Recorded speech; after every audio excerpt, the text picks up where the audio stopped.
Cela dit, le retard dans la publication des résultats définitifs des concours directs et certains concours professionnels session 2022 fait réagir le gouvernement. Face à la presse ce matin, le ministère en charge de la fonction publique a donné des éléments d'explication. Moussa Ouedraogo et Dramandatia.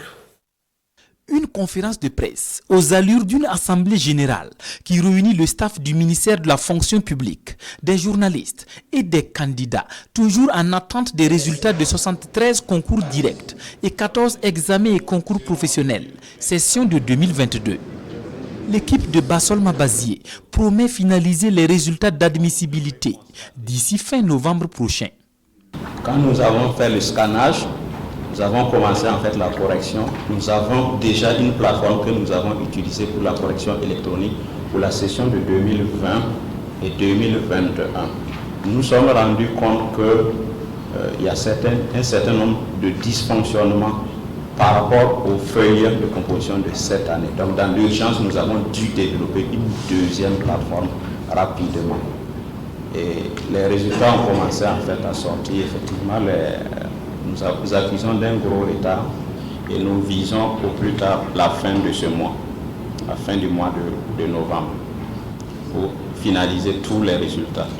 L'historique de la plateforme e-concours est à nouveau dressé à cette conférence bilan qui table sur les difficultés. 11 ordinateurs du parc informatique dédiés au concours sont portés disparus depuis mai 2022.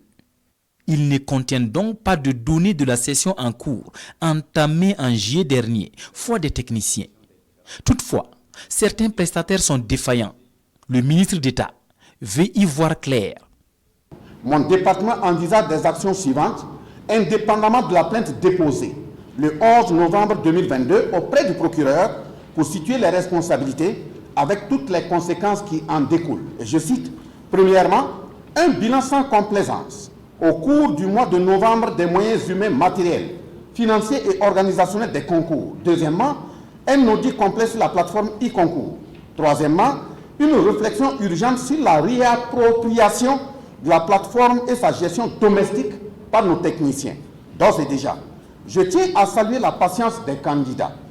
C'est donc par devoir de redevabilité que le chef du département tient ce rendez-vous avec la presse à l'ENAM, le quartier général de la plateforme e-concours. Rassurer l'opinion publique, des mesures prises pour parer au plus urgent.